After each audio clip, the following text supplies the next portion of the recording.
Alrighty, guys, this is your boy Matt101, and this is the Real Success Podcast. My boy Chris the Shotgun Pasco couldn't make it tonight. However, we have a very special guest by the name of Drew Hefflefinger, who I had the pleasure of meeting with, I think, some point last year.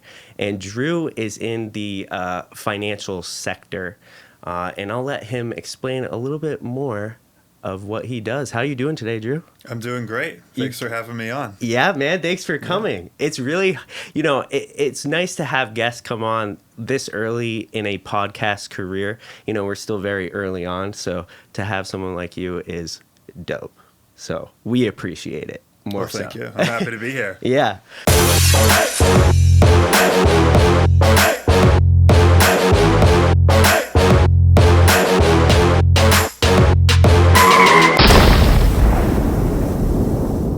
So, Drew, tell me, let's just start out with what you do for a living.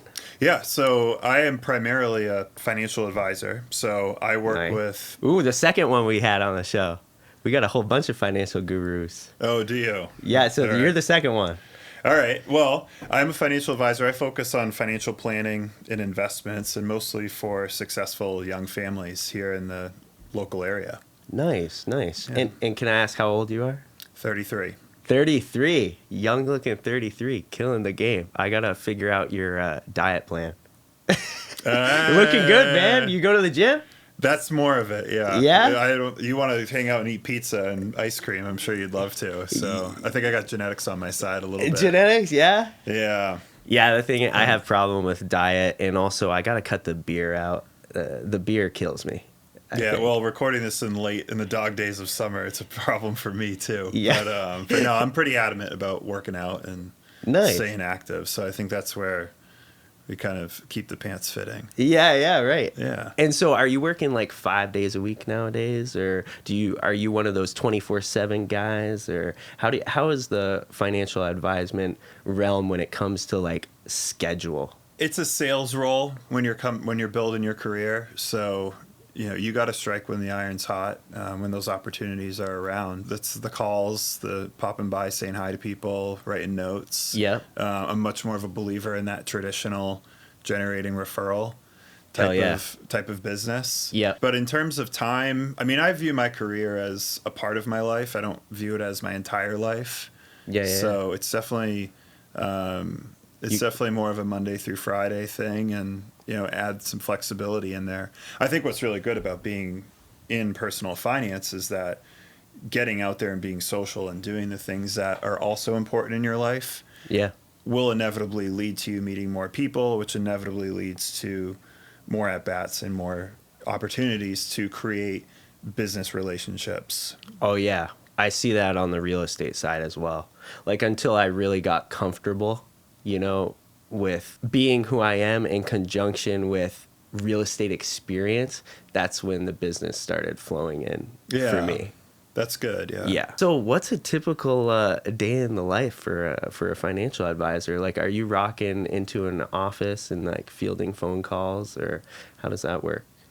Yeah, so for just like a little bit of background is I work in a family business. My father started the business about 30 years ago. And it's a team of 4 of us, so we're real small. Ooh, nice. And we have a group of about 130 families in the area, and we manage about $150 million. Nice.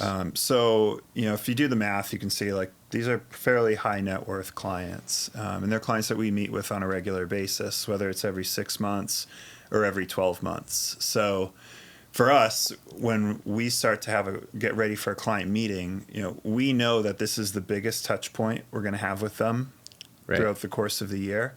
And, and we're compensated, pretty well per client. And we want to make sure that we're hitting every single mark, we're crossing every T, dotting every I when they're in the meeting to create the most valuable client experience they can possibly have. So for us, it's a lot of prep work, getting ready for that meeting, discussing what that meeting's going to look like as a team, and then maybe 2 advisors actually go into the actual meeting itself, and then all the after work after that. Is mostly from that client service standpoint. Other things that involves is just looking at making sure all the investments that we have our clients in remain suitable. Yep. Yeah, you can have situations where if you may have a fund in your portfolio that may have had the same manager in there for the last 20 years. And that team of managers has kicked ass. But do you know what though? They're also 75 years old themselves, and they want to retire. So we've had a time where one of our favorite fund managers, they all picked up and retired. And we looked at it and said, do you know what? This isn't about performance. This isn't about fees. This is about the brain trust of how this fund was managed has left. So we move on. So it's a type of research and monitoring that we do there as well. And also reading a lot, like you said, like things change fast. And it must be a load of research. It's impossible to know. Right. And then, you look at things like the tax cuts that came out a few years ago. You look at how the CARES Act through COVID has changed a lot of laws and nuances in there as well. The PPP loan, that affected me directly. Yeah, the PPP loan. Yep. You can see some clients who operated small businesses were making considerations. And for us, it's picking up on all of those and then directly applying that to all of our clients. Right. And saying, all right, how does the market going down 30% in February and March affect our clients? What type of opportunities do we have from an investment standpoint, a tax standpoint? For example, like in March, we did a ton of Roth conversions, and that's when we're taking pre-tax IRA dollars and we're moving them to after-tax Roth accounts. Gotcha. And there are two reasons why we wanted to do that. One, tax rates are pretty low right now. And they're probably going to go relatively speaking. If it was my guess, I say that there's a new administration in town in January. And depending on how the Senate goes, tax changes could happen quickly or not quickly. I would get killed if the Democrats get elected. I get smoked. We all have choices to make, and it is a very complex issue. I know it is Matt, complex. I didn't come here to discuss politics. Yeah. No, I know. I'm just being honest. So. And I'm not even someone who goes out of my way to say that I'm on one side or the other, because I honestly don't think you almost can't be right now, because both sides are experiencing difficulties. It's hard to side with one, honestly, in my opinion. But yeah, we don't have to get locked into the political realm right now. But basically, I did want to ask if you work directly with your clients' accountants, or if you provide that service. Because one thing that I've been experiencing of like trying to grow and build wealth myself and developing my team is I feel like I already have an accountant down pat, right? Yeah. That I want them to work directly with a financial advisor when I bring them in, so that they can do whatever they can do to make it happen for, building wealth in the tax laws and all that stuff. So how do you guys handle that? So we don't have in-house accountants. We've considered it before, but we found that it's a separate service. Yeah. And how you could look at it, as you said, like as you're building your team, your own personal wealth team behind you, is that you have your accountant, and accountants can sometimes get caught looking in the rearview mirror, because they're going to ask what happened to prepare your return.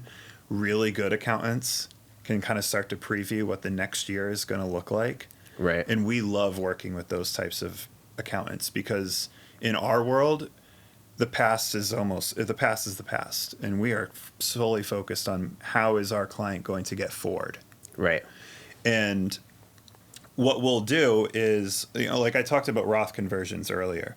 And what you do when you take money from a pre-tax 401k IRA account and you move it to Roth is you incur tax liability. And we're trying to go, like, say, right up to the top of the 22% bracket, right up to the top of the 24% bracket.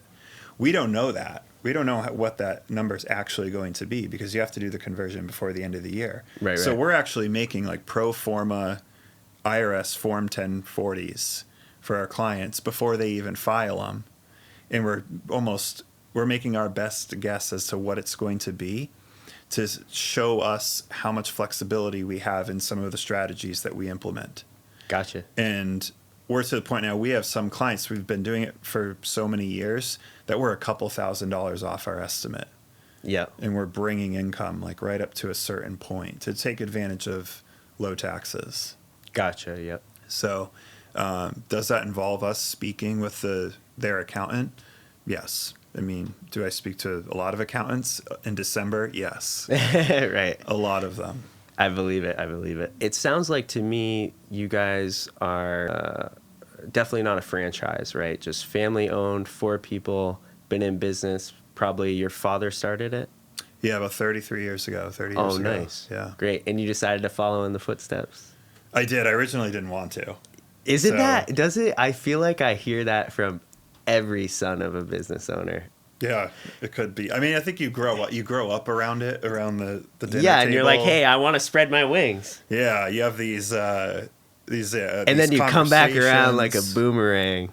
You do, yeah, because you hear about it all through high school, and like the only thing I wanted to do in high school was spread my wings and go out and do something. Yeah, yeah. So like I didn't even apply to UNH when I was growing up, and I grew up here in New Hampshire because I was so eager to go out and see the world. You wanted to get out of state? Yeah, and I ended up in Boulder, Colorado, and went through school there. Yeah. That's awesome. I hear amazing things about Colorado. So it was a great experience. Yeah. I mean, we can go for days about all the different things that are going on in Boulder. Yeah. But I mean, that led me to, I worked a year in Singapore. I worked a year in DC. I lived in Denver for another worked for 3-4 a year years. in Singapore. I did. Yeah. It was my first job out of school. Wow. So that was Completely different ballgame. yeah. When I was a senior, I already had a couple sales jobs. So Yeah. like I worked at a peanut butter company. I worked at a frozen burrito company, and I did sales for them in school. And it was a really good gig. Like, and I loved it. Peanut butter and frozen burritos, were they startups or were they established companies? They were startups. It sounds like startups to me. When you said that, I was like, he probably went after startups and tried to help these people get to the next level. Yeah. So, like Justin's peanut butter cups. No, I can't say Or I do. they're in the grocery store. They're still doing well then? They're widely distributed now, yeah. I was Nice. his first intern. You know, working out of a warehouse with a big ass swamp cooler, like trying to keep us cool.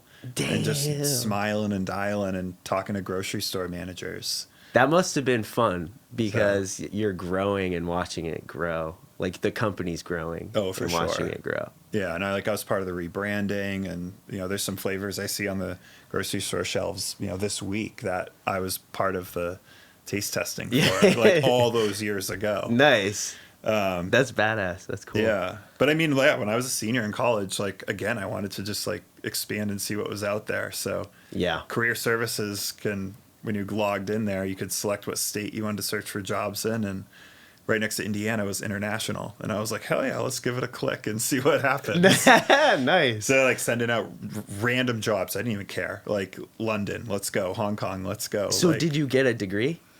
Yeah. So what do you end up in a bachelor's in Business something? administration. Okay. Yeah, So it's pretty broad. Yeah, pretty broad. And then like in a minor in economics, which Yeah. is also pretty broad. Yeah. Mm-hmm. See, I always like hearing about that because I went to college for such a specific thing. Mm-hmm. Part of me wishes that I got more experience taking some of those business classes, and stuff like that. But I didn't know that that was the route I was going at that point, I was just looking for the quickest way to make good money with good benefits. And so I ended up going to a tech school for a specific trade, construction management and practice. And it served me well for a little bit, but I grew out of it quick. Yeah. Well, Yeah. At least you know the background. You work in real estate now. Like it all somewhat gets connected. Oh, yeah. I mean, it helps, no doubt. I would have had to have that. I don't even know where to tackle this and know what you're allowed to say or not say, being a financial advisor. Are you a believer in stock picks and stuff like that? Or do you have a preferred way of building wealth that you almost end up pushing on your clients that you don't know? Or does each client have a different path to building wealth? Because it just seems like there's so many ways you could go. You guys have to be very heavy, probably in diversified portfolios, right? Because that's where you want your clients to be kind of balanced, I would think. More or less, yeah. Yeah. But do you ever get to the point where you're going to a specific client, let's say they're young and aggressive, okay, that you're like, hey, listen, I think this company's on the up and up. I would put a little bit into this specific stock or this specific company. Do you find yourself ever doing that, or can you do that, or is it part of it? I could definitely speak to it. Is that part of our ethos and part of our business model? It's not. Okay. So you're not out there like finding the greatest up and coming penny stock that's going to turn into a blue chip. No.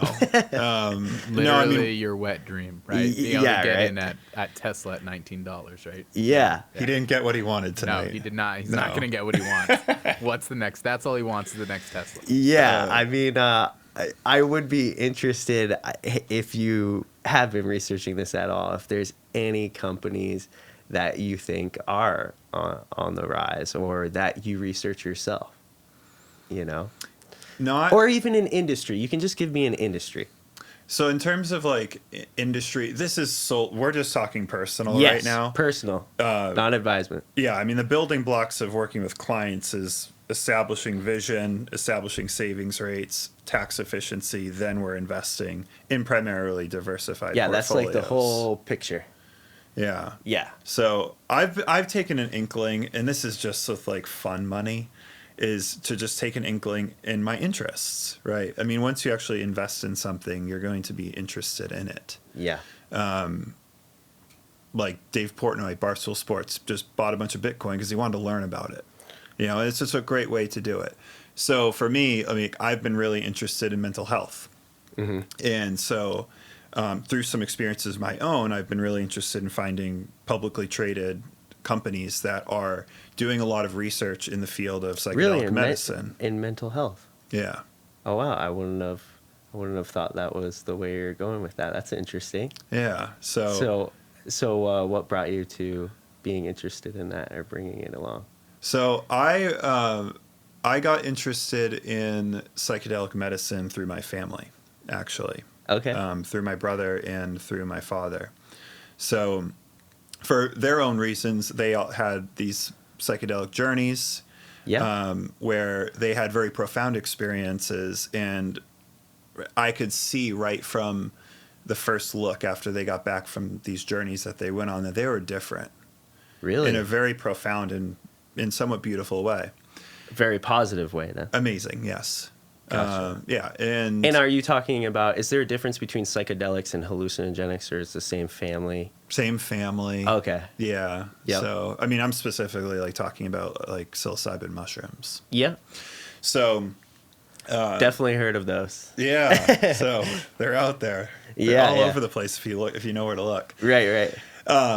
So I got interested in it, and I kept reading up on it, and because I wasn't convinced right away. Yeah, when I had family members come up to me and say, "Drew, I think you should do this too. I think it'd be really beneficial." Initially, I was just like, I don't know. I've had some recreational experiences with my friends, but the level that you're talking about going having these deep psychedelic experiences is something a little bit different. And It's probably nerve-wracking. it was very nerve-wracking. Yeah. So over time, I continued to read, and we identified this this group out in Jamaica that was doing psilocybin-assisted therapy.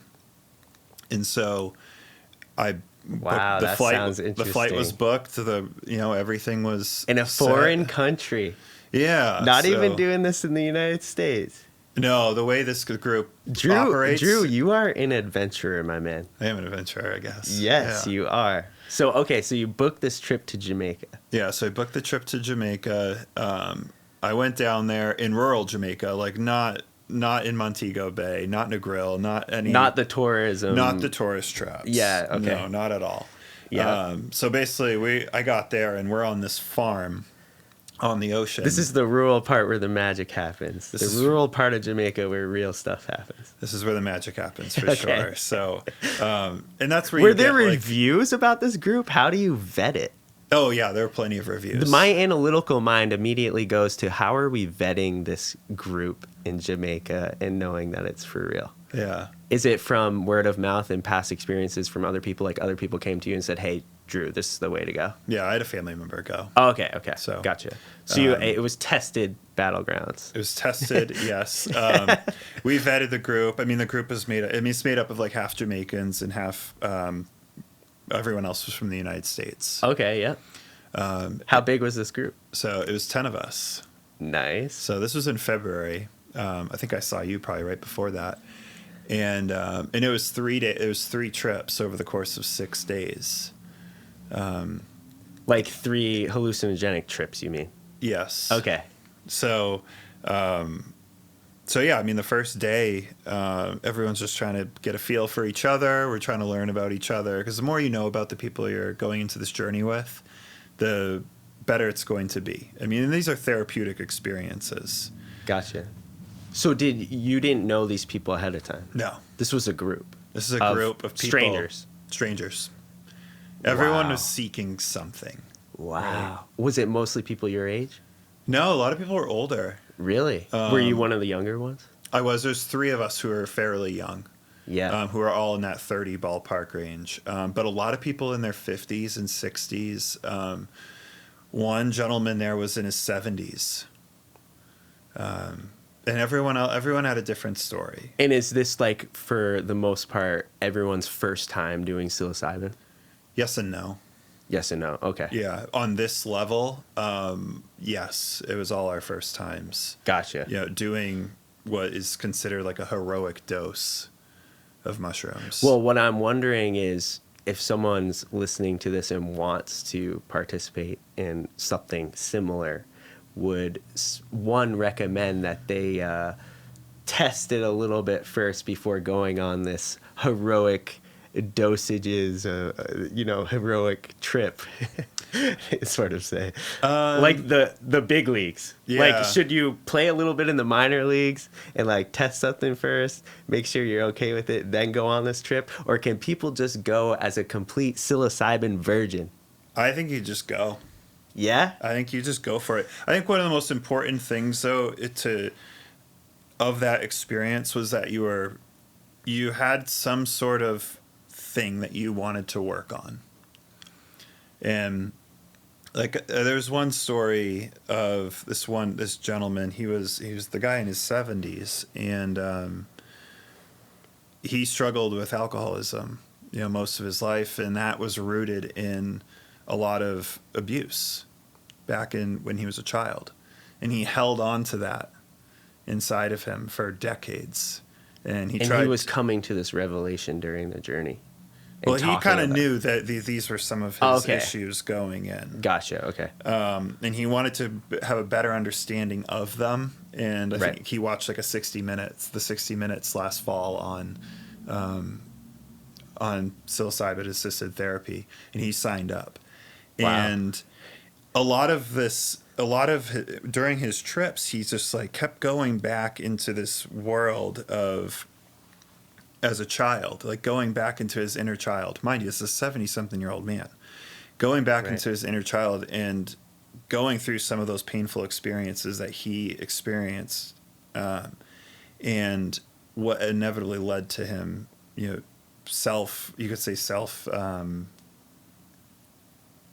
do you say it? Like self-administering, self-medicating himself with alcohol. Yeah. Which happens to millions of people. A in lot this of people country. self-medicate in all different ways. Yeah. So this is just one case. That saying, everyone has their vices, right? That's it. Yeah. So he got to the point where at the end of that week, he was able to forgive his now deceased mother for all of these troubles and anxieties that he's held in him for his entire life. And he was able to turn that around and go back to home where he was from and have these amazing conversations with his family. Wow. And it changed his life forever. and yeah, he's in his 70s now, but he said that experience down in Jamaica was one of the most powerful experiences of his entire life. That's amazing. Yeah. So that changed his whole life. changed his whole life. And did you learn about him and this going on during the journey, the 6-day journey? Was he explaining it to you in some ways, or maybe at the end, or Yeah. was it progressive? Are you learning about all of this about him? Yeah, I mean, it was just 10 of us hanging out on a farm Right. for a week. So you eventually get Are to you know guys people. doing activities? Working or like throwing hay or walking around? Yeah, like on the Was off there an days. agenda? Yeah, there's a very strict agenda. So I mean, like first day on a trip day, you ate them at 11 a.m. And before that, you have somewhat of a meditation session and try to kind of nestle yourself into some idea that you may have going into the trip. Yeah. You dose, and then you're done. We were done at like 6, 7 o'clock at night, and then you're eating dinner and you're hanging out, making a fire. But one of the more important parts of this was the next morning, from about 9 a.m. to noon, is we would sit down and we'd have an integration session where the facilitators on the trip, who are, many of them were licensed therapists on the trip, we're all sitting in a circle sharing our experiences with each other. Wow. What did we feel? What did we see? What did we learn? Basically a summarization of the night prior. Of the whole experience the day okay. before. Yeah, right. Okay. And saying, okay, like what did you learn from that about yourself?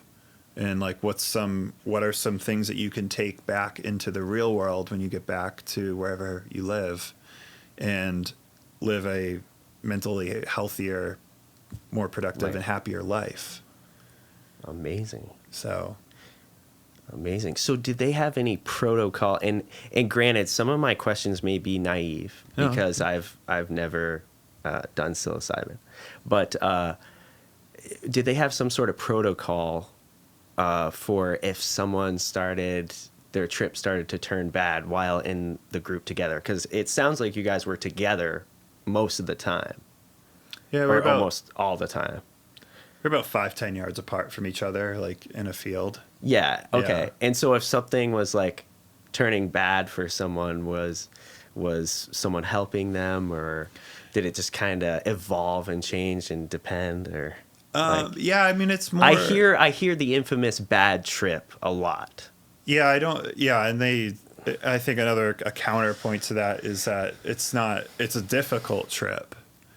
You may be going through, like I got taken right back to when I was in, first or second grade, like vivid memories. Really? And You were unlocking those parts of your brain. oh yeah, for sure.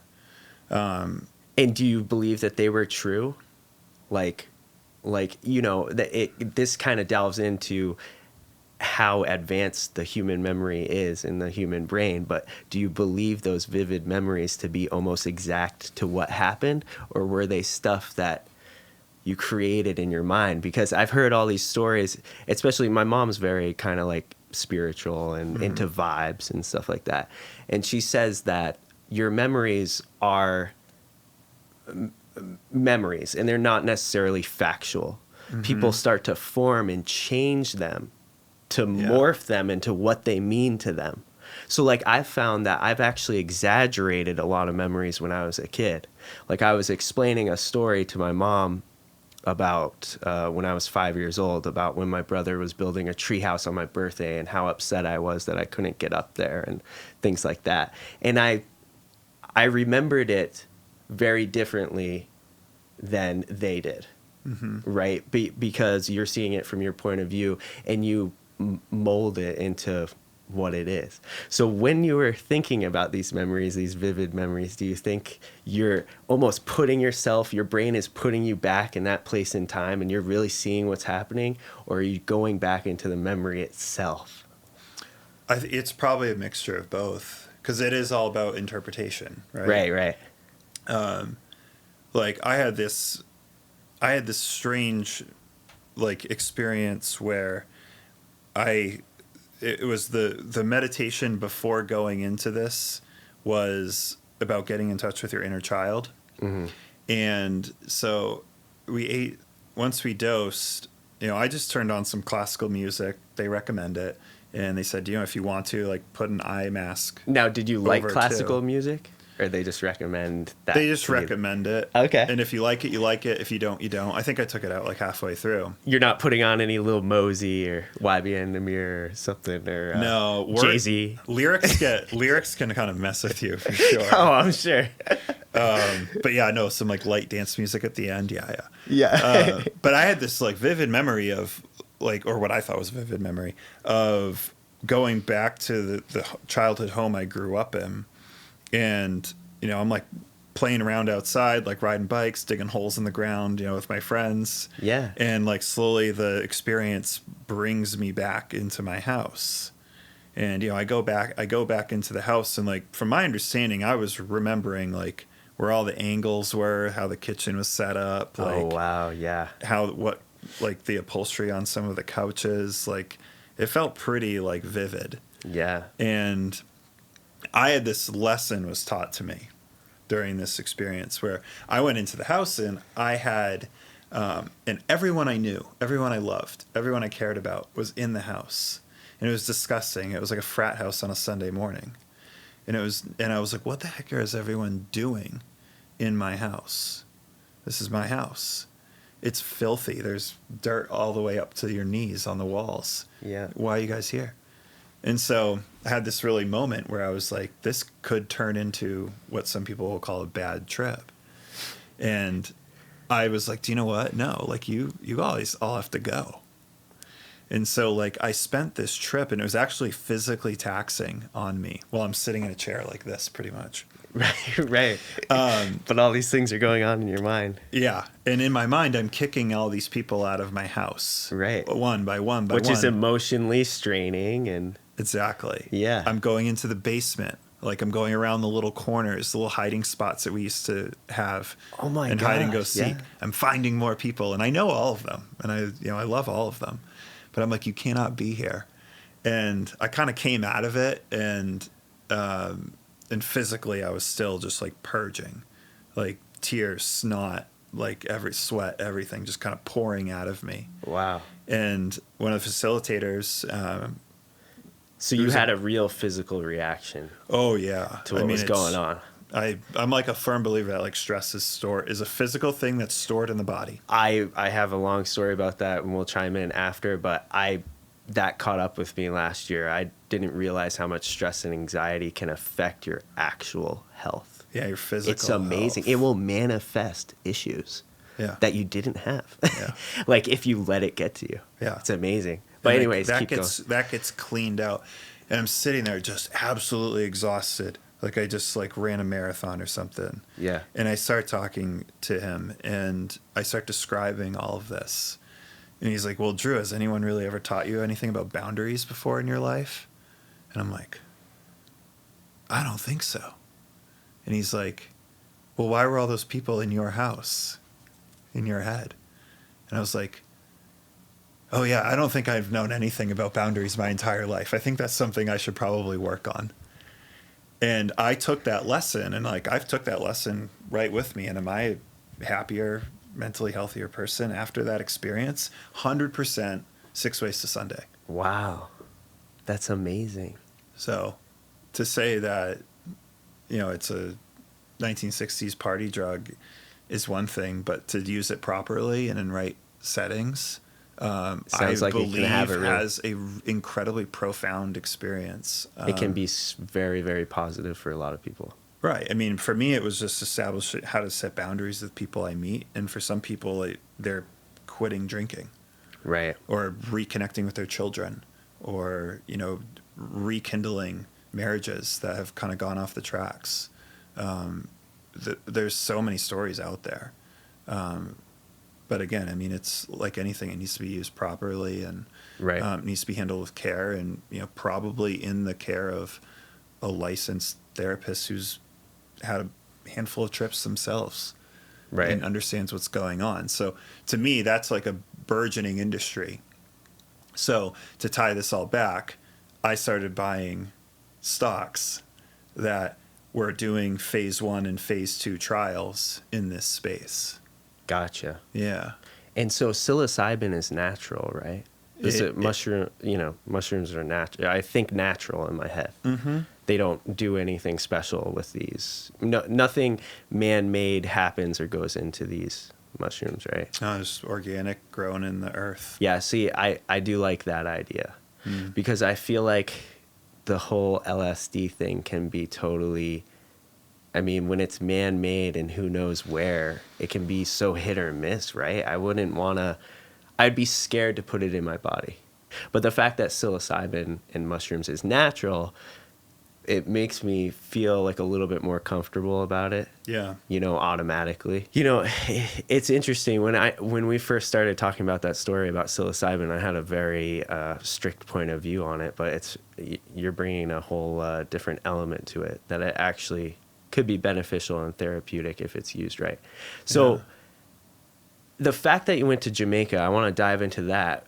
Is there any place available in America to do this? Not yet, right? Not that I know So of. that's when you started looking into companies.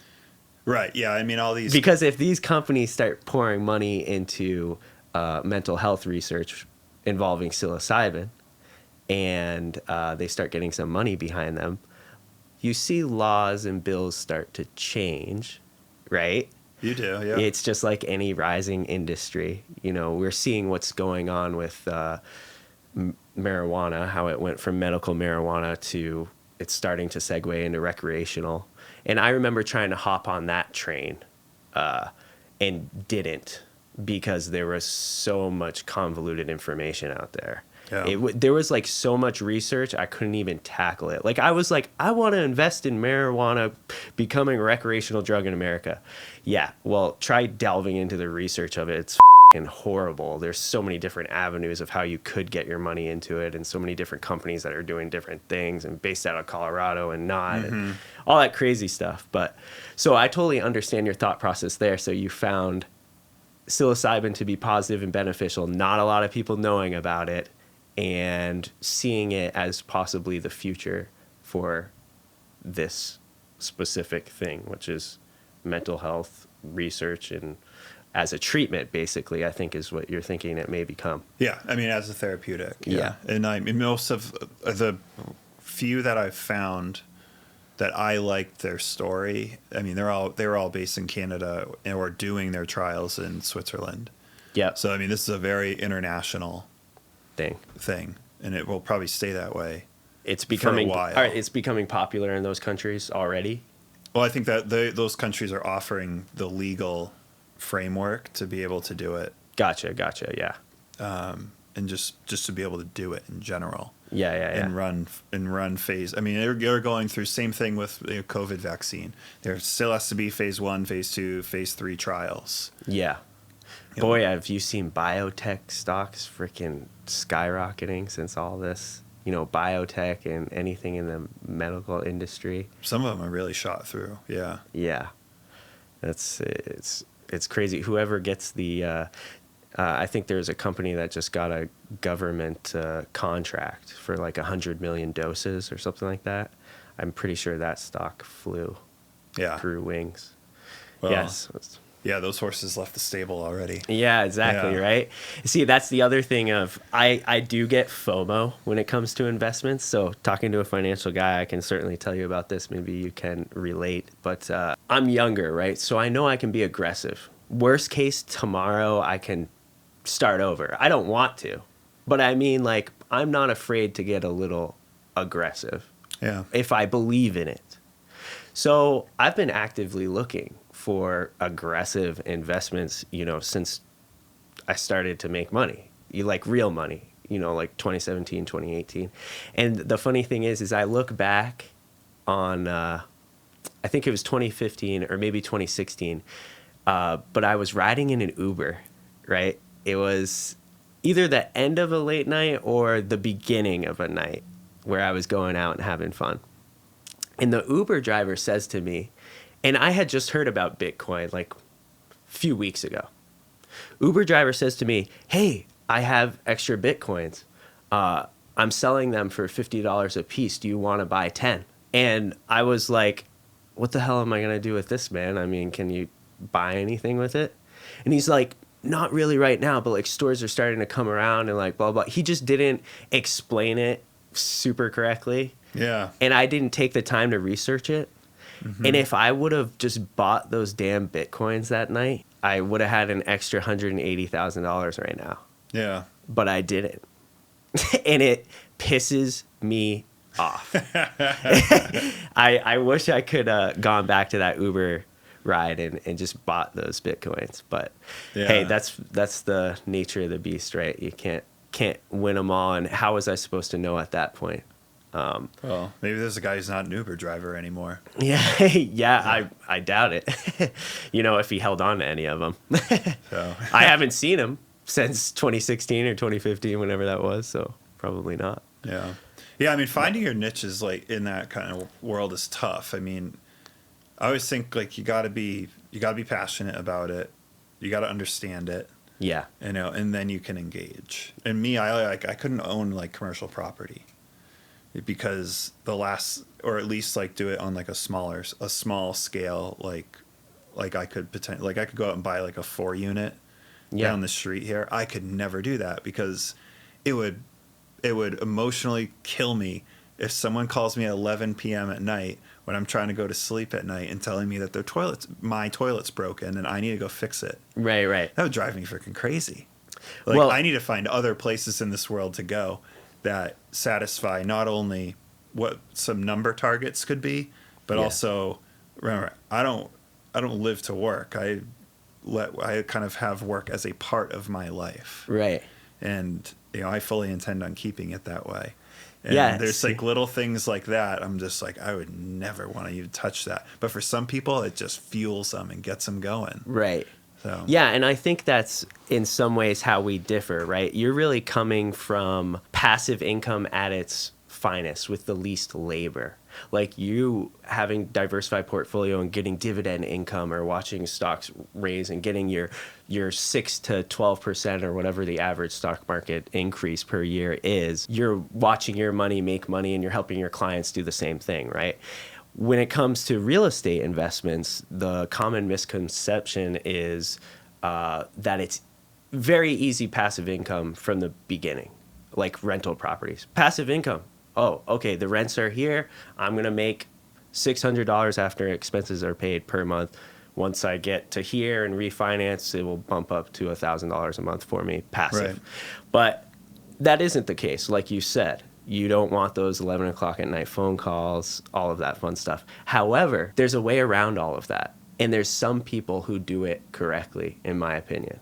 See, I'm going to be doing it myself kind of bare bones where I'll be going to a multifamily next. I'll be living in one unit and I'm landlording the whole thing and I'm the little king of my kingdom and I do have to deal with the phone calls and I'm going to do that mostly for the sport of it and the experience of it. Could I hire a property manager? Absolutely. So the way around that though, for people like you who want to think of this multifamily as a business, that's how you got to think about it. Your tenants are literally investments.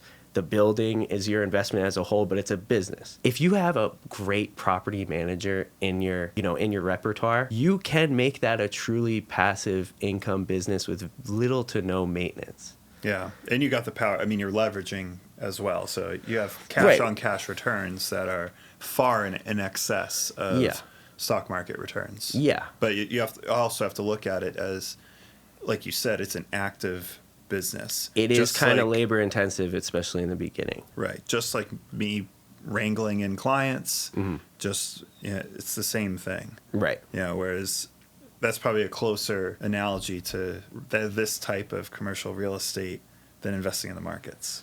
Right.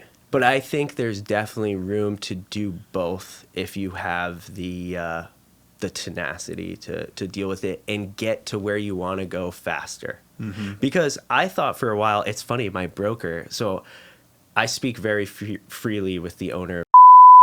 We have a very good relationship and we talk finances all day, every day, all the time. You know, like we check in at least once, not all day, every day, but we check in once a week about financial stuff. And he actually was pointing me in the direction of your direction, which is just keep investing, keep getting more and more exposure in the stock market. Don't deal with any of the other stuff. And I take his words with a lot of weight because he's doing it both. He's heavy into real estate, obviously, and he's very heavy into stocks and all of that. He believes, due to my personality, that I would be better off with the very brass tacks passive income route, which is the stock market route and investing, rather than getting involved with the real estate route, which is way more labor intensive. Right. Actively managed businesses. Yeah. Yeah.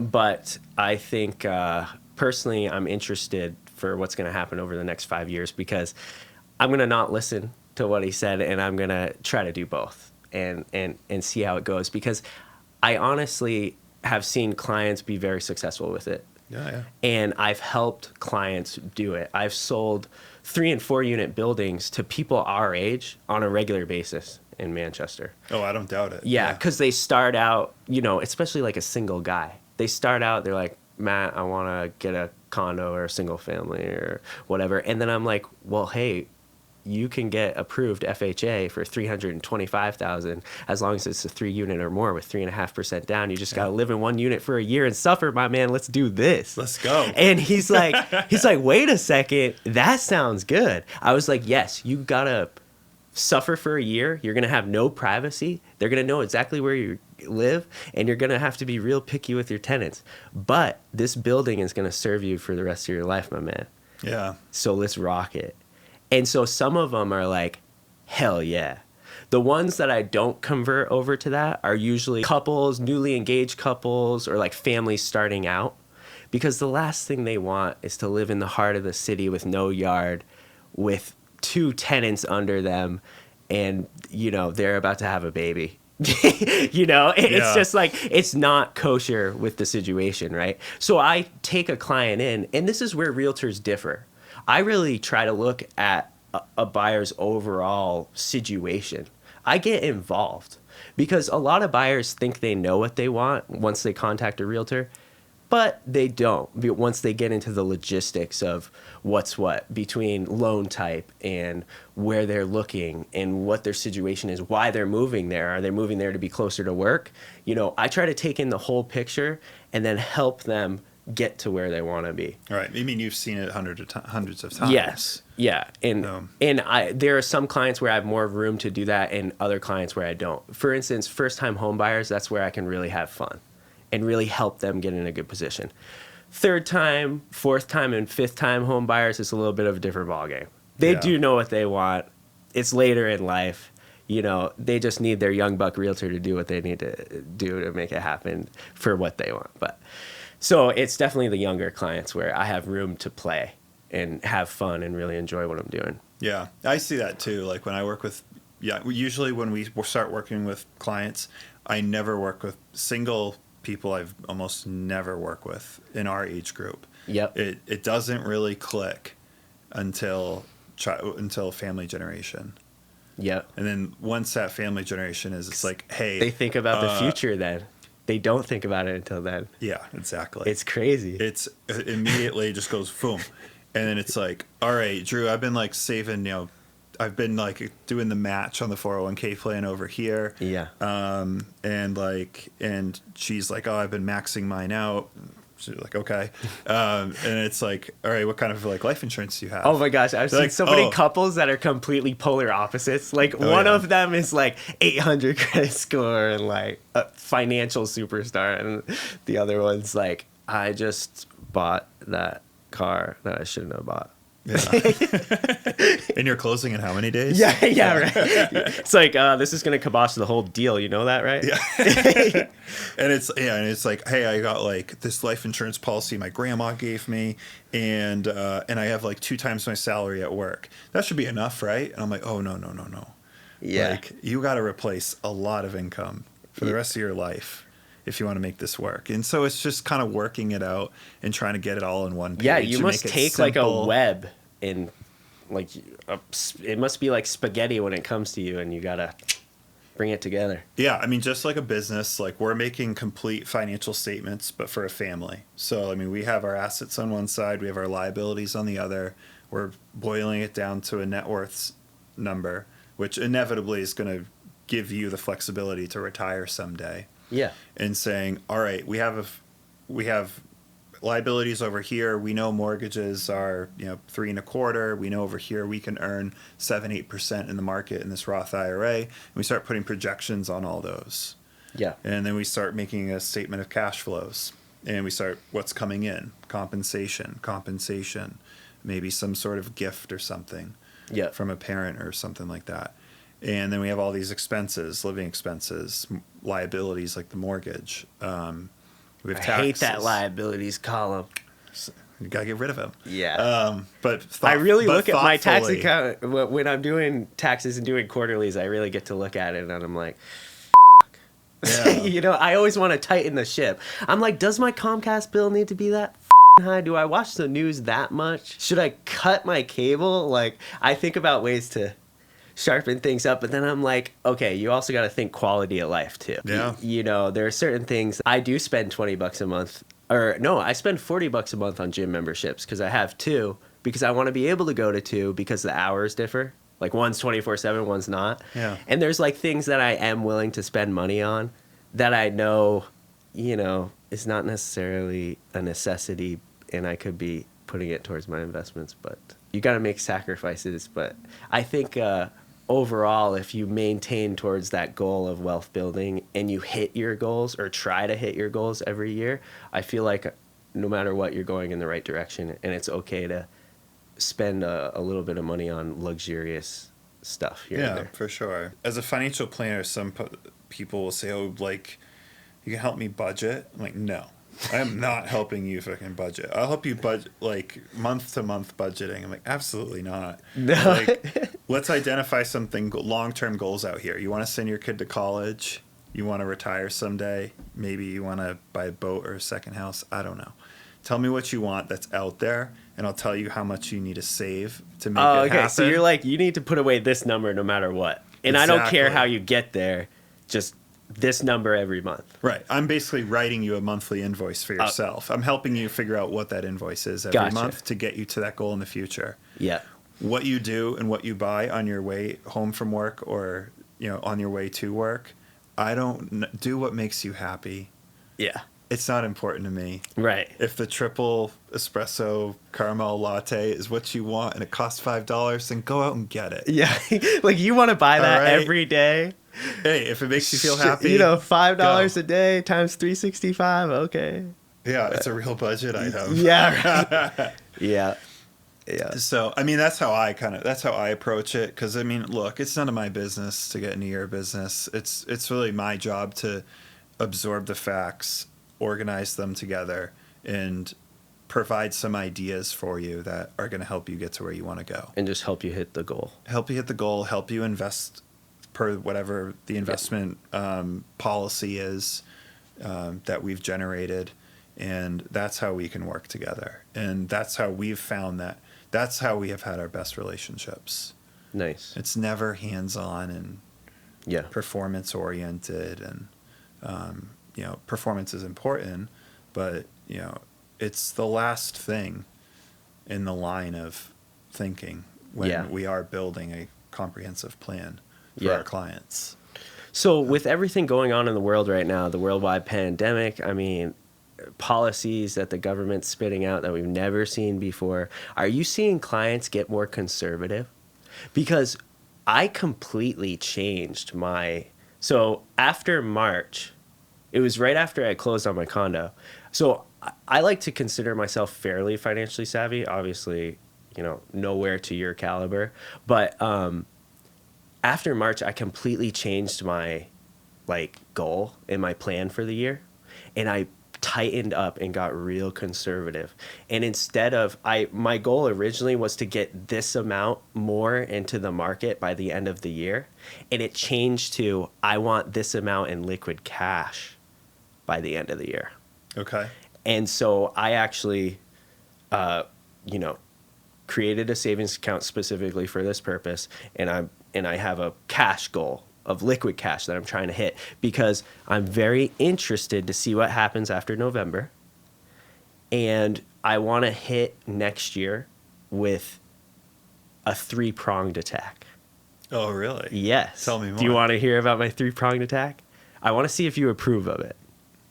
So, and again, I'm not afraid to get personal financially. So, my goal next year, first prong is I want to hit a 3 or 4 unit multifamily, buy my next property, and move in. So, you know, my lender said that I'll be able to do that come March, because it will be exactly a year since I pulled the other loan out, and I'm not technically legally allowed to move out of where I'm living at now because I took advantage of all these programs until March.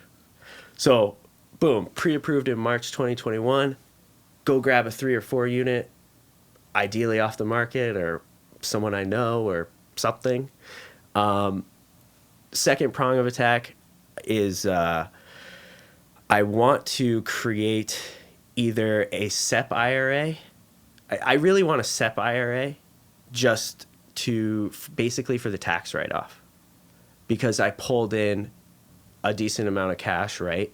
And I'm not a huge believer, and you're going to hate this. This is where we disagree, right? I'm not a huge believer in the 59 and a half thing. I hate seeing money that I can't touch until I'm 59 and a half, because I'm so confident that I'll be at a certain place by then that it wouldn't matter to me as much as someone who's completely depending on their retirement.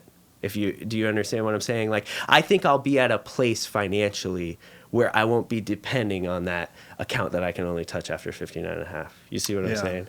So my goal would be to create that SEP IRA account solely for the tax write-off now, so I can keep more cash now and do more with it than giving it to Uncle Sam.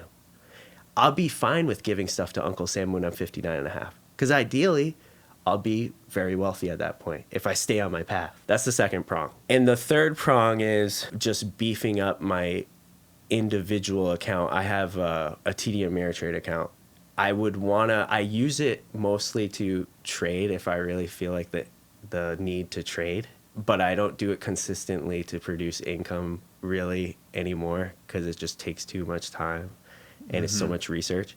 But there's this mutual fund by Vanguard that I really believe in. It's VTSAX, and that's basically my third prong of attack, is to dump some money into that. Yeah. But not in the form of a retirement account. This is an individual account. Yeah. So you don't get the tax incentives, but Right. but you have access to it before 59 and a half, which kind of irks you. Right. Well, So what do you know that first prong is your world. Yes. That's actively managing a business, right? And you know way more about that than I do. But because it is an actively managed business, right, you're going to demand more return than the stock market. Yeah. Right. You're taking on more risk. You're leveraging it. So you're cash on cash. You know, you're probably expecting a return much higher. Yeah. And I'm also expecting monthly income I can depend on. Right. Which can be built into total return.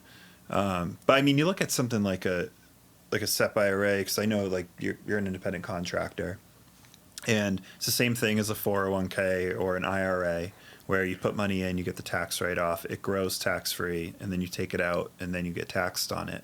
Yeah. And I mean, you could almost look at that as like, that's your, if you stick to the principles of investing, like the managing partner at Remax. Yeah. Say, investing. I'm just going to throw money at it, and I'm going to let someone else manage it, and I'm not even going to think about it through thick, through thin.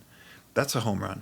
Yeah. You know, we're going to have the wild times of the stock market in February and March were kind of crazy, but at the same time, like, the market's positive on the year right now. You must have seen clients do weird things, right? Like, were they calling you up and, pulling money out here, pulling money out there? It was a lot of hand-holding. There's a lot of people on the edge of making, very expensive decisions. Right. But at the same time, they hire us to have that conversation with them. Right. And, there's a lot of, the fees we charge. There are some conversations that we had earlier this year that would cover 10, 15 years of working with us in just a 20-minute phone call. It can get that intense, in those times when the market's down, 35% and you have a $3 million portfolio that now looks closer to 2. Right. But That's now scary. one of them is probably coming in the next couple of weeks and they're right back to where they were. Yeah, we're up over 27,000 on the Dow, I think now. We're up. Yeah, we're up a couple percentage points on the year. But I mean, you look at that and you say, okay, yeah, like 2020 was a crazy year. But if you say, all right, if these dollars are for after age 59 and a half, and we start to stretch out what the performance of the stock market looks like, it's actually a pretty smooth line. Yeah. Well, I went from aggressively investing to doing my liquid cash thing. Mm-hmm. Because I got scared. Yeah. I was scared shitless. I was like, I am no longer... So what I did was I started out seeing it as a benefit. I'm like, I'm buying low, baby. I got to put in more. Like as it was falling, I'm like, I got to buy. Because that's what I was always taught. But then the data is still like skewed and... I don't know exactly what the end game is. I think the change in office is going to affect the stock market drastically. So then I was like, all right, I waited for it to go back up and then sold some of what I bought low. And I made some on it. Yeah. And put it into my liquid cash account. Mm-hmm. But then I kept some in too. But it was because I was scared for sure. But I didn't lose, so that's good. But I think I ended up selling part of it, I think in May or June. It was whenever, or no, it may have been later than that. It was whenever it was back to, the Dow was back to like basically where it was. Yeah, so not too long ago. Yeah. Yeah. And so if we take a free fall after November, next year I could take a chunk and get VTSAX for a discount. Yeah, I mean, I think there's something that could help you as well is if you take the stock market and you put it over here, right? All the stuff that's on CNBC, Jim Cramer, like all of these different I used to watch him all the time. Stock ideas. I still watch him. I think he's very entertaining. Yeah, he is entertaining. He spins it into some crazy TV show. Yeah, which is Mad Money. But yeah, so Mad Money. I think like one of the old producers of Mad Money was an old producer of Jerry Springer. Yeah. And then also like I did this thing. I used to be the guy who went in on 401k plans, and I would teach all the participants how to use 401k plans. And I had this presentation, and it was always so boring when I went in there and I used like the company stamped material. Yeah. This is at an old job. And so I was looking at this thing on Jim Cramer, and I was looking at his set. Mm-hmm. Right, just a picture of his set, and you can see like there's a lot of reds and yellows and really exciting colors in there, and then there's like some cool blues on the bottom. And he's got props, and I'm like, did I've seen sell exactly? Yeah, and he's got like some rubber chicken. buzzer Rubber chicken or something like that. And I'm looking at it, I'm like, dude, that looks like a casino floor room. And I'm like, I think it is. And I went and Google searched casino floor room, and I had this PowerPoint I was building for this presentation, and I literally put them right next to each other, and it looks exactly the same. Oh shit! Like I said, it's entertaining. Right. And that's the stock market. The stock market's going to go up and down, and people are going to speculate and say, "Oh, it's the end of the world." Da da da da. Yeah. But at the end of the day, what the stock market is all it is just investing in companies. Right. And what are companies? Companies are just a bunch of people showing up to work every day, trying to make a profit. Yeah. Some of the most intelligent minds sit in the C-suite of offices of the Fortune 3000, you want to call it, and they are trying to drive this company to make 7, 8, 9, 10% return. Right. Every year. And there's going to be outside legislative forces, public health forces that are going to cause the price and the speculators to start saying, oh, it's worth this much, it's worth that much, it's worth this much. And it's going to the price is going to bounce up and down. Yeah. But, Target kept driving it right through March, right through the hardest times that our economy has seen in the last 20, 30 years, Target just keeps driving right through it. And yeah, their stock price has been a bumpy ride, but their performance is not. Yeah. And if you're willing, if you can get, if that clicks, when we see it, when we know when our clients get it, when they're like, okay, the stock market's over here, I need to invest in it to get access and to be owners of the biggest businesses in the world. Right. I have to deal with the ups and downs on a daily, monthly basis over here. Yeah. It's the only way I can get access to ride the coattails of corporate America and the corporate economy in general. Right. I think where a lot of people who aren't into investing or the financial world at all get confused is the difference between investing and trading. Mm-hmm. They watch movies like Wolf of Wall Street and they see him doing cocaine at lunch and talking to Leonardo DiCaprio's character about how the only thing you want to do is take money from your client's pocket and put it in yours. And that's a whole different ballgame. They were basically pushing stocks for a commission, and the penny stocks that the Wolf of Wall Street was pushing, I think back then it was supposed to be 50% commission for those penny stocks. The over-the-counter, it's called OTC stocks, right?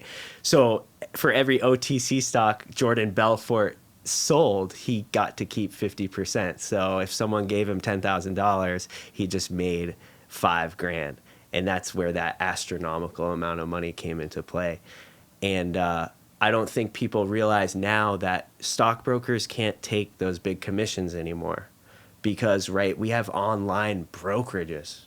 Yeah. Everybody has the power at their fingertips, right? So that's where I think people get confused between trading and investing. They watch those movies, and in the 80s, that was all based on trading and brokers getting these astronomical commissions because they were the only ones who had access to the market. Yeah, it's sexy and it's illegal of it, what they were doing.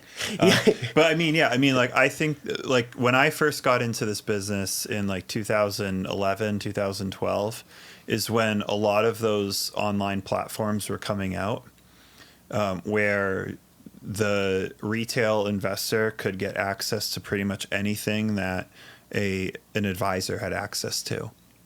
And there was kind of this weird freak out in the industry of saying what are these robo advisors? I can get a full investment allocation, and all I have to do is push a button. Yeah. How is that going to threaten the financial advisor's world? Right. And, for us, it was, that's not what our clients are paying us for. Right. Our clients are paying us to help provide direction and vision in their own life and to establish proper saving strategies, to identify tax strategies that can help them be more efficient through time. And then it's okay, how do we get so when Acorns and exposure? Robinhood came out, you weren't worried at all? The industry was worried, but I've never hung my hat as an investment advisor. I've always hung my hat as a financial planner. Gotcha. And looking at the big picture, and the most value that we provide is that. But then from an investment managed perspective, you can go out and push the button and get an allocation, right? Anyone can do that, right? That's a commodity at this point. Our value is that, all right, when you have that $100,000 account and it goes down to 70, what are you going to do? And it's you, it's your wife, and you're sitting at the table. Maybe it's just you, and you're sitting there saying, what am I going to do? Am I going to push the button and bail? Mm-hmm. Or am I going to ride this through? And that right there is where you can hire someone to sit there with you and talk it out. Yeah. Who's a professional. And that's where our value is 10x. Yeah. Is in those precious moments. Now those moments only happen every 5 or 6 years. Right. On average. Yeah. But they happen, and when they do, it's absolutely critical. Yeah. So, robo advisors are here to stay. I actually like them a little bit because they get more people interested in investing in general. Right. So, I mean, I think like having a kid is a huge catalyst to say, okay, like I need to start talking to someone for financial planning advice, especially if you have household income, say like over 150, 200,000. Yep. Where there's surplus being generated on a monthly basis. But we also see it, weirdly around the $1 million net worth mark. Yeah. Where someone will be saving their entire life and, their spouse looks at them and says, we have $1 million. Like I'm a doctor and you're an engineer. We are not capable of managing $1 million. We should probably start talking to someone who knows what they're doing. Right. And we see that as another entry point where we find new clients. Yeah. Well, I got a big question, and Alex, you're gonna like this one. I need you to explain something to me that I just don't get, and I want to know how the to get there. I hear it being called as the big boy table, but basically I hear this term thrown around called accredited investor. Yes. And then I hear these stories about how people got to invest in Uber beforehand, but only to accredited investors. Yes. And all these other companies that I love, that I wanted to be a part of before their huge IPOs. So one is, what the hell is an accredited investor? What qualifies you to be one? And how do you get a seat at the big boy table? Because I'm going to be counting down the days till I can get there. All right. So the accredited investor, it's kind of going out of style. An accredited investor is basically like the SEC created some laws, and I'm probably wrong, and someone may call me out on this. Is the SEC said that, okay, in order to invest in these private partnerships or private businesses, we need to protect the everyday investor. And what they did is they basically said you can't participate, and you have to be this accredited investor. Last time you have to have a certain amount of money, right? Yeah, last time I checked, you either had to have household income over 250, or you had to have a net worth of $1 million. And then what? Do you get this special badge in the mail from the almighty financial gods that says you are accredited, Matt, and you can hang this on your wall, and you get access to this special online website to invest in companies? Like, I just don't get. It seems fugazi to me. Like I just don't get the implementation. How do they know if you're rich? Like, how do they know I make that amount of money and my net worth is this amount? So, and then I get a seat at this table. I just don't understand how that works. So how those things usually work, and they're really, let's just use real estate as an example. Yeah. Let's say that we're building a company where we're really good at buying like B and C level apartment buildings, and we flip them. Mm-hmm. And let's say we buy B and C's, we renovate them, and then we sell them as A's. A value add real estate strategy. Yep. So let's say that we wanted to buy 6 or 7 apartment buildings, and we wanted to start a fund to buy these buildings. So one thing that the partnership can do is it can go out, because it's a private investment, it's not listed on the stock exchange, that they can go out and they can only talk to accredited investors and say, look, we have 50 or 100 slots in this fund, and we're trying to raise $50 million, or we're trying to raise $25 million. Gotcha. Okay. In a fund. We're going to use this $25 million, and we'll lever it up maybe 30, 40, 50, 60%. And we're going to go out and buy all of these 4, 5, 6 apartment buildings. We're going to renovate them, and we have a system for it, and it works really well. And then we're going to put them back on the market, and we're going to sell them. Gotcha. Yeah. You'll get your return back.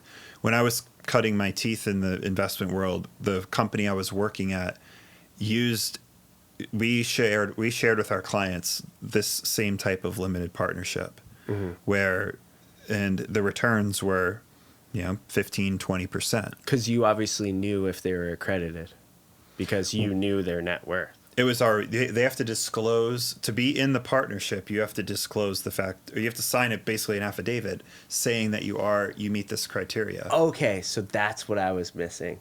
That makes sense.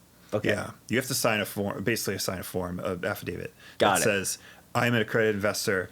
If the SEC comes knocking on your door, limited partnership, you can show them this form saying that I'm good. Right.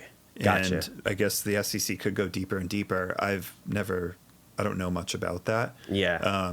It's probably happened a lot in oil and gas partnerships because Oh, geez, I believe oil's it. gotten slammed lately. Oh my God. And when you get slammed in those types of deals, you go to zero sometimes. Ooh, yeah. So, Now that's aggressive.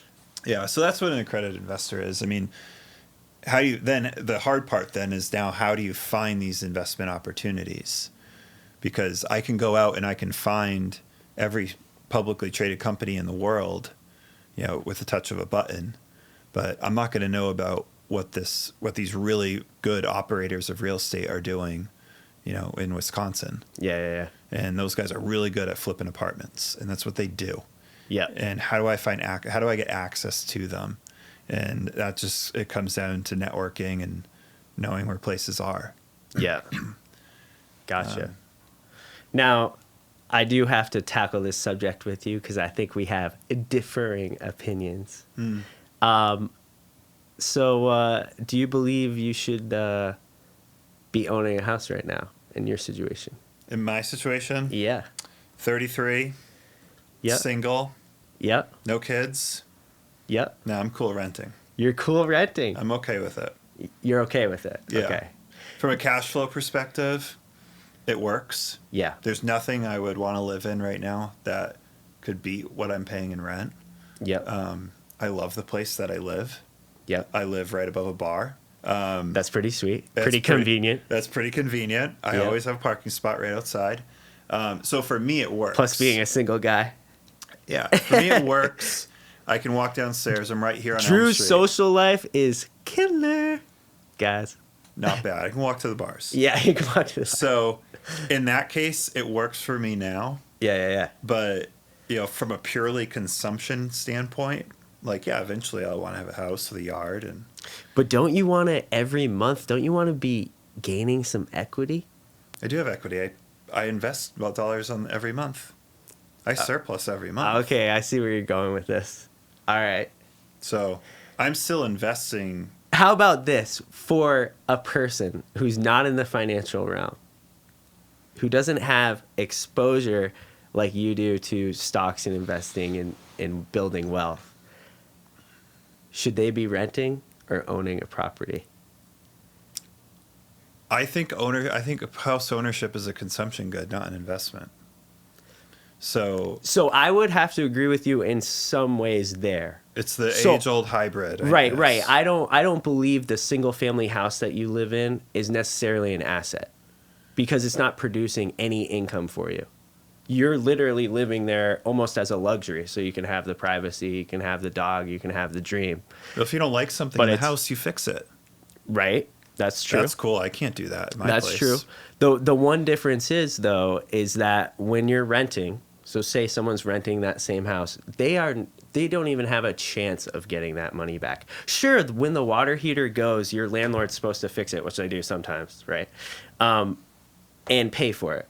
But every month you are gaining equity, and also you're having time in the market. What is one of the most important things in the stock market? They say time in the market. It's very similar in real estate. Because even if we had a down year next year, I'm telling all my clients, well, just hold your bag, right? Don't sell when it's low. Don't panic. In 10 years from now, your $225,000 single family that I sold you on the South End is probably going to be $350,000 at some point. Right. So I'm a big believer in time in the market. I'm a big believer in young people paying that mortgage each month and getting equity. And even though I don't fully consider it an asset, I would consider my 3 or 4 unit that I'm going to be buying an asset. Yeah. Because it's going to produce monthly income for me.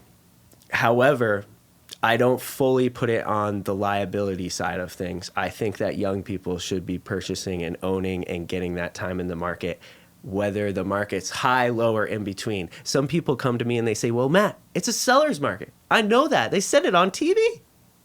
It's a seller's market. I know it. And I'm like, yes.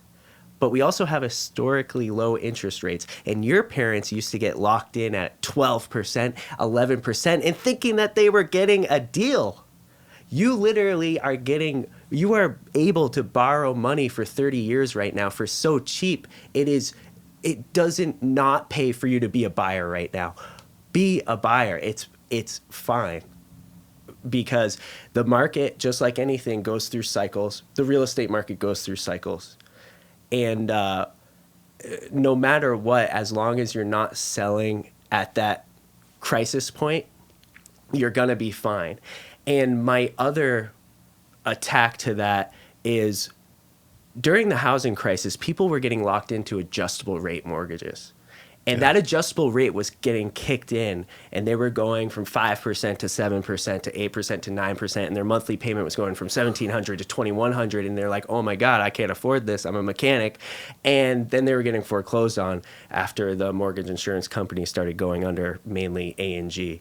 And that really created the housing crisis. And they were also loaning to people that they had no business loaning to. Yeah. They were doing ninja loans, no income, no job, no prospects, So I'm a big believer that it's okay to buy right now. There's no downside to being a buyer right now, despite the fact that we are seeing an unprecedented seller's market. And that's my spiel, and I'm sticking to it, because when you're a first-time home buyer, no matter what, you're paying that rent and you're throwing that money away each month. No matter what, you're not getting that back. Now, granted, it may be convenient for you with your lifestyle, with how you work, with what you're doing, and it serves its purpose for you for $1,300 a month or whatever it is.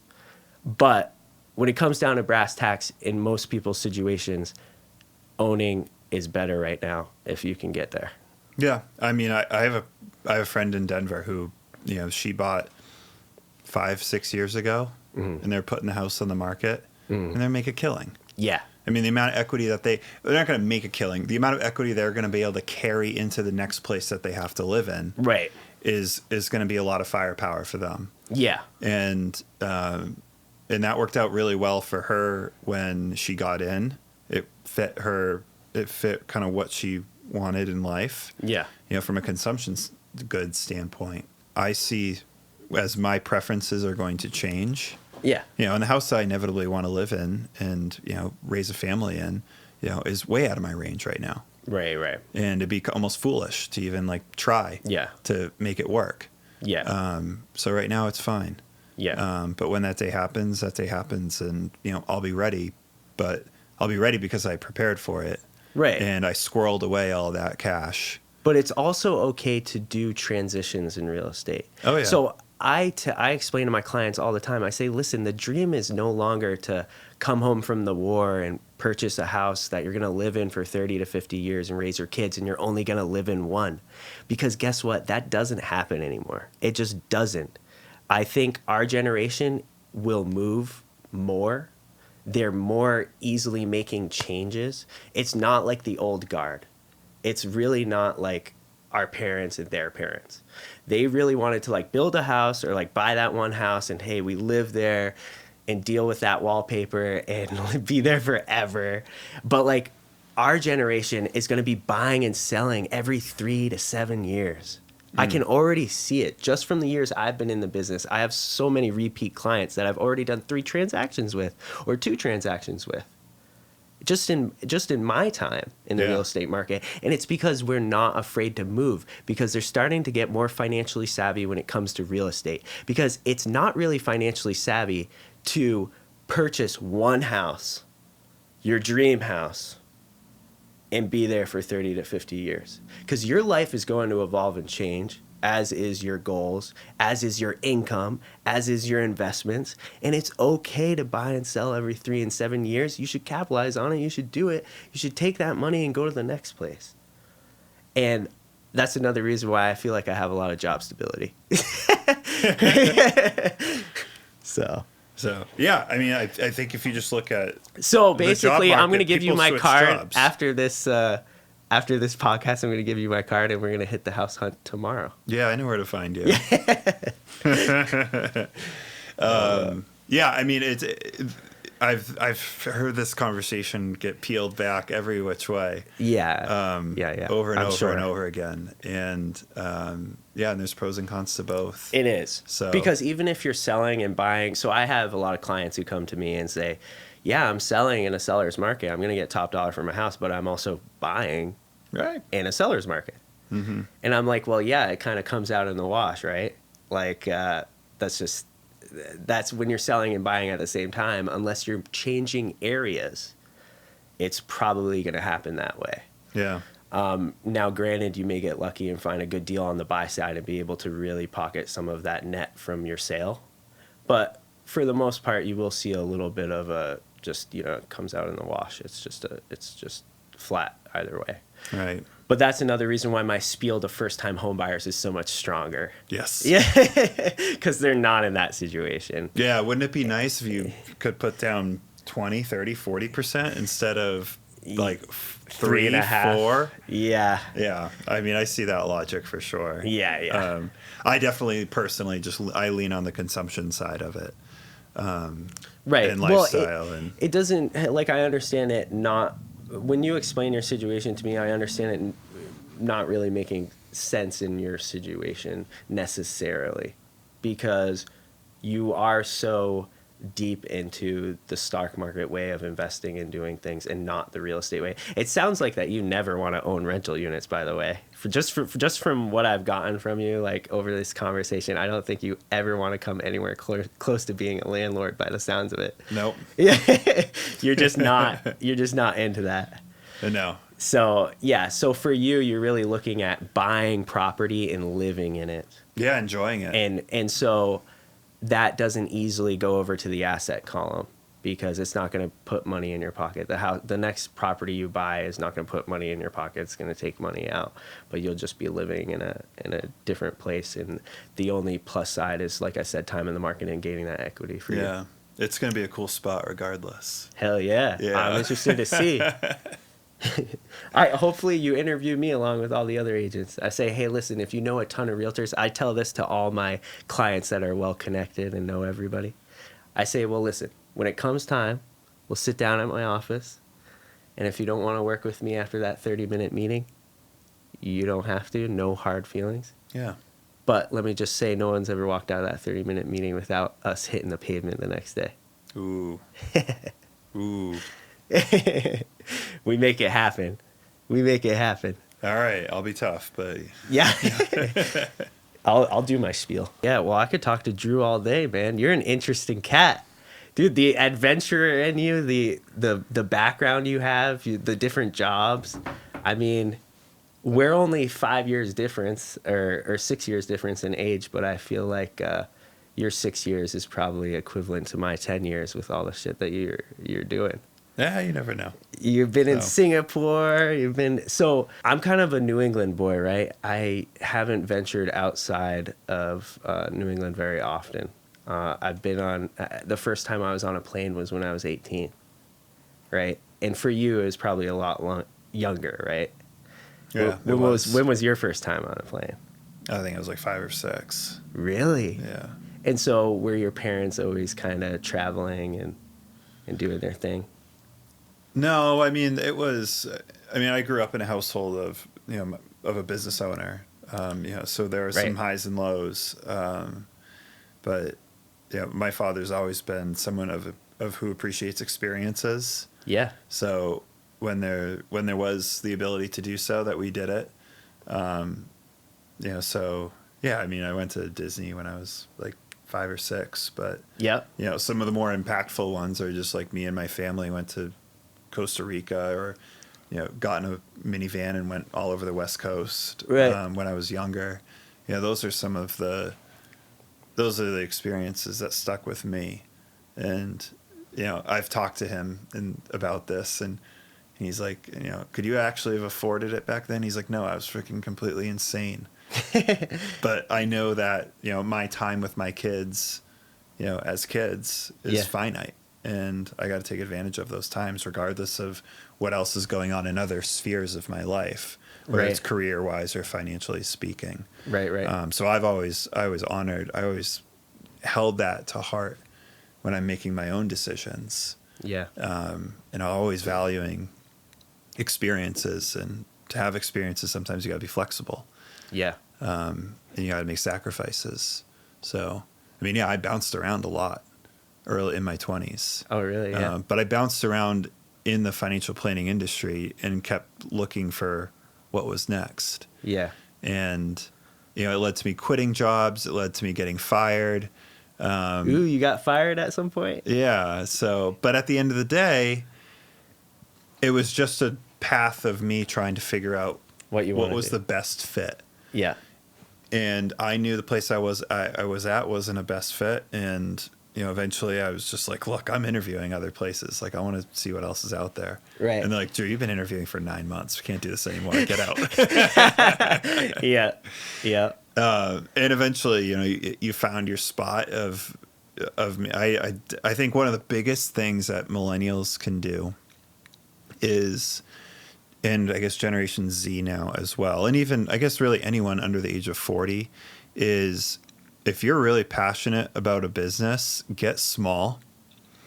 Because if you can get really passionate about any type of business, and you can find a setup where there's an owner of the business who's kind of can see the end of their careers. Yeah. And you can step into that small business, and you can help modernize it, and you can help grow it, then you're going to own that business someday. Right. I've seen it. We have a client who remodels kitchens and bathrooms for a living. Yeah. I think he's in his early 40s right now, and he's about to buy the business. Damn. Off of the owner. Good for him. And we look at this baby boomer generation is not going to be in the driver's seat of the business world for a long time. Right. So there's a changing of the guard happening. Yeah, there's a changing of the guard in this building we're sitting at. There's a changing of the guard where I work. There's a natural changing of the guard probably in your industry too, as you see all of these baby boomers going. Yeah, well, you would be surprised at what the average age of a realtor is. It's probably the same as a financial advisor. It's astronomically 60s. high. Yeah, it's like 50s, I think. Yeah, the average age for a financial advisor is like 62 or something. It's insane. Yeah. And we're starting to see these young gun realtors come in and start changing things up. And also, it's funny that you're the second financial advisor already that we've had on this show, and you're in our same age group. And you're both doing well from what I hear. Yeah, thank you. Yeah, so it's really cool. I'm excited for the future and people in our age group getting together and creating businesses and stuff like that. Yeah. Ask Alex. I'm spitting out business ideas left and right. It takes money and time to implement them. It does. I get so many of them. I was even in an entrepreneurship program in college where we had to pitch businesses to venture capitalists in Boulder, Colorado. Yeah. These are legit venture capitalists. So I always have you just you see the world as how can I fix this? How could that be better? How could that be cooler? Yeah. And it's just I don't have a lot of time on my hands. We have bills we got to pay. We can leverage as much as we emotionally can. Yeah. Maybe sometimes. And you have to nurse that business baby until it's fully grown. It takes a lot of work. So much time and energy. I even thought about starting a food company, and I was just this is a 10-year project minimum. Right. I'm gonna maybe just find out a way to make a really cool T-shirt, and I wish and there maybe was leave it at that. I wish there was a way to sell ideas and business plans in of themselves, almost creating a company where you can post business plans and business ideas and sell them off to people who have time to do it or want to do it. Because I'm telling you, sometimes I'm up late at night and I have, this is funny. People do this. They're just really rich. What do you mean? Just like, I want to do this idea, and you just like hire someone and they go do it. Yeah, People but do that. Some but of it's my on a- ideas are kind of like spaghetti, and like it's hard to figure out exactly who you even need to hire in order to do it. Like I wish I could tell you. consultants for that. I wish I could tell you an example, but I don't want to say it on the air in case I actually do bring it to life. But it's hard. You really have to dig in and research to even figure out who you need to hire in order to do it. Mm-hmm. I have a couple business ideas for the real estate industry specifically. Oh, cool. Yeah, that I really think could change the game if they were done correctly. But it just looks like this huge thing that you have to do, and it gives me anxiety just thinking about all that I would have to do in order to really make it happen. Mm-hmm. But if nobody's holding no one's holding the fire to your ass. yeah, regarding that specific Like- those specific ideas, no. No. And Right. like life's probably pretty cushy. Like you're making all your bills right now. Like you don't have to do it. Yeah. And that's why it's so hard. Yeah. And Right. that's why you get compensated so well when you actually do sit down and do it and pull it off. Yeah. Ain't that the truth? Yeah, this is some impressive human beings who can go out there and build businesses like that and turn them around and sell them. Yeah, he did Yeah. it. And a great way to end the show is the fact that you really fucking look like Tony Stark right now. Like a lot. Yeah? Yeah. Hey, that's a compliment. I like that. Yeah, if you look at the camera and then you look at that picture, you and him, very similar men. Rocking the facial hair for like the first time in a very long time. I think you should grow these little edges up like he's got there and just finish that little like, Yeah? yeah. There you go. Get aggressive with it. I figured now's the time because I have to wear a mask on all my appointments. So I was like, now's the time to test the whole facial hair thing. Yeah, it is. Like, because clients aren't even going to see my face. Yeah, I went into a meeting and I was like, I didn't shave today. I'm like, it doesn't really matter. Yeah. I realized too, since the worldwide pandemic, I've been slacking on my haircuts. Like, I used to get my haircut every 2 weeks on the dot. And then 2 weeks. Yeah. Now I go through phases where it goes longer. And then I wear a hat for like a month. And then I get a haircut again. And yeah. It's getting sloppy. Yeah, right? Yeah. Well, the worldwide pandemic has changed some things, right? It's a little bit of a different ballgame. Like, for instance, I don't report to my office every day anymore. I report to my home office every day. I go to my other office to drop off checks and grab checks and process all that stuff. But that's it. But anyways, yeah, let's wrap up this show. I really want to thank Drew Hefflefinger for coming on. I really appreciate you taking the time, especially a guy of your stature and where you're at in this world with all the experience you have. I think it's really fun talking about it all, and I'm glad you came on the show. But anyways, guys, make sure to tune in every other Thirsty Thursday for the Real Success Podcast. And this is your boy, Matt 101, signing off. Love y'all. Peace.